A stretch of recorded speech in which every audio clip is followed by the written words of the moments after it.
Hi, hello, how are you? I hope you're good. Today I'm here for a book review on Clown in a Cornfield by Cesare. This was one of my most anticipated book releases of this year, solely because of the cover, basically. I mean, it looks so cool.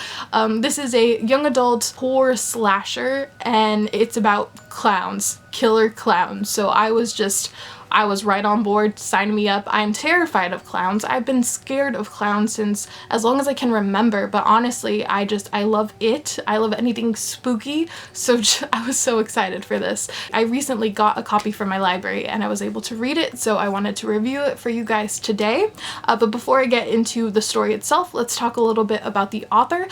Cesare, as far as I know, Clown in a Cornfield is his first traditionally published book by Harper, I believe. But before Clown in a Cornfield, he's still written so many books. He's just self-published them. He's an indie author. Video Night is the one that pops in my head because I have it on my Kindle, but he has so many books that are out and they're quite popular. So if you're interested in indie horror, I would definitely recommend his books because he's got a huge backlog. So if you like Clown in a Cornfield, you could just check out all his other books because he has a ton.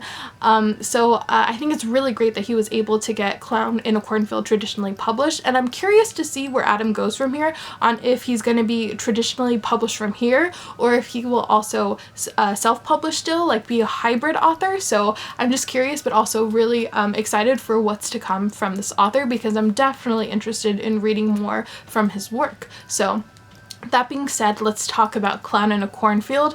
This story follows our main character Quinn, and Quinn is a young teenager. She recently lost her mother, so her and her father moved to Kettle Springs, Missouri, hoping to start anew. Quinn starts at her new school, and she kind of quickly becomes friends with the popular crowd. And so she has her group of friends now, and it's here that she kind of notices this weird tension in the town. It's very peculiar and strange. The tension is between the younger kids, like the teenagers, and the old people in this town.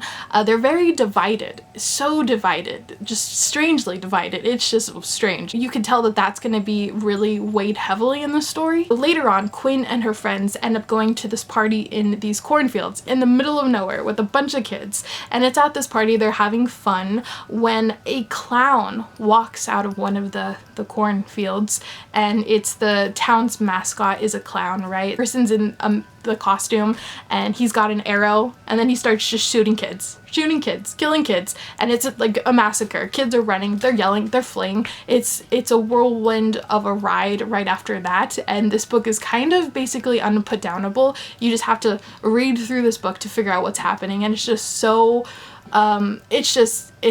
it's something, all right. So that's all I'm gonna say summary wise. This book is definitely a book that I would recommend if you want a really fun horror book to read during the Halloween season, because I think it's just so unputdownable. You could finish this within a sitting in a couple hours. I mean, I read it in 2 sittings at work and then at home, so you know.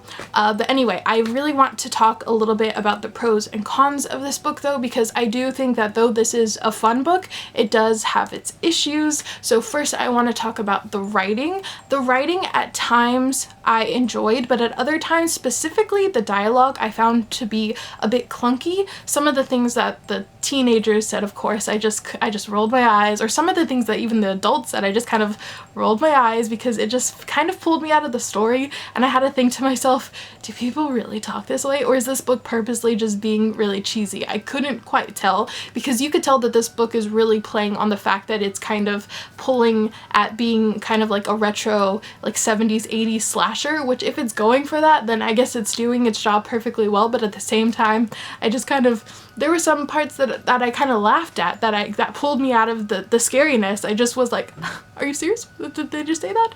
But anyway, so the writing at times was a bit hit or miss for me. The characters too, I know in a story like this, you're not really supposed to care about a lot of the characters because everyone's getting, you know, their head chopped off, getting shot, getting stabbed, thrown into things, you know. In this sort of story, you shouldn't expect to have a lot of character development, but I don't know.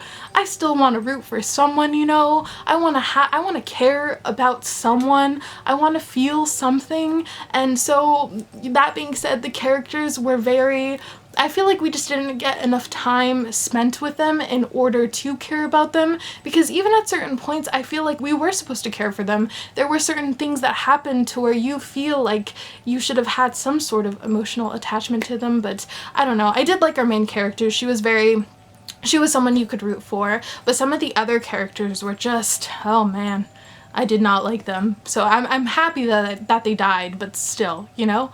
I think where this book really shines though is in the plot. It's in the atmosphere. It's in the setting. It's set in this spooky town in the middle of nowhere.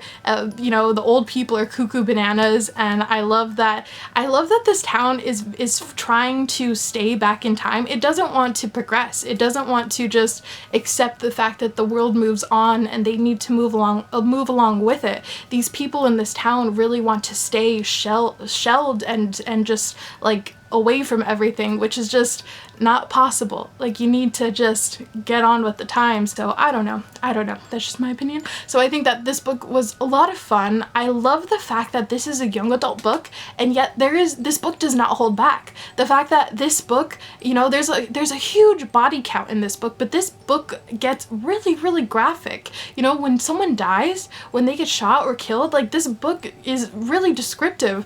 And so for that fact, I was wondering, is this really a young adult book? This is in the young adult section at Barnes & Noble right now. It was very surprising to me because it felt very adult at times. It almost felt like this was just an adult book with a young adult cast, and this is just the story. So I really love that, because I know if I was younger and I picked this up, I would have, you know, loved this so much. This would have been a new favorite for me, and I still really enjoyed it, but I know had I picked this up when I was younger, I would have loved it that much more. Before I end this, we have to talk about the clowns, right? The clowns. Were they truly as spooky as you thought they would be? For me personally, the clowns in this book, they had like a plastic mask, and I feel like they never had that sort of terrifying feeling that I thought they would, just because I knew that this book didn't have any sort of like supernatural creepy elements in the book, even though I was secretly kind of hoping for that.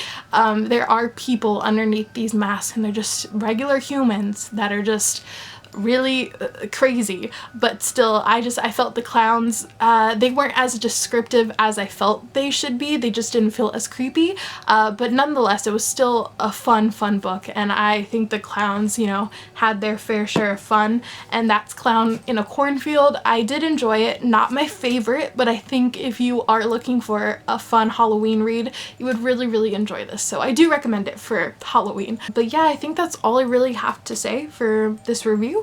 That's my review on Clown in a Cornfield. I hope this helps you decide on if you want to read it or not. Yeah, I'm just sitting here and I don't know how to end videos properly. I'm gonna go. You have a good one. I'll see you later. Goodbye.